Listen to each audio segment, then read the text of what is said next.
Hey, welcome back. We've all heard the adage, the enemy of my enemy is my friend. Well, that's not always the case.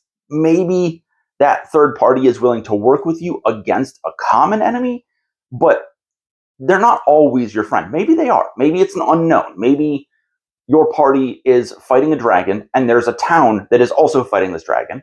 And when they come together, they realize that not only do they share a common enemy, but they share a common friendship. So then you make new friends, new compatriots, and you work together against an enemy.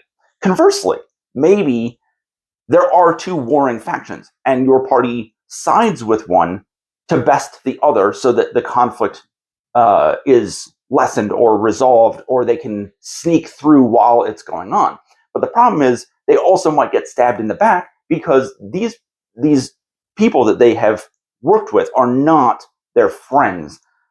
So it's a confusing situation to be in. The enemy of my enemy is my friend. Not always. Sometimes they are still your enemy, but you both share a common goal, which is great while that goal is ongoing. But the instant that goal is over, now they're back to being your enemy again, and you have to be careful with where you are when that situation ends. What position you're in. If you're safe, if you're surrounded, now you've got to make another deal to get out of there. And I think it can lend to some really interesting stories, to some really interesting situations. Sometimes you get out of it with new friends, new compatriots.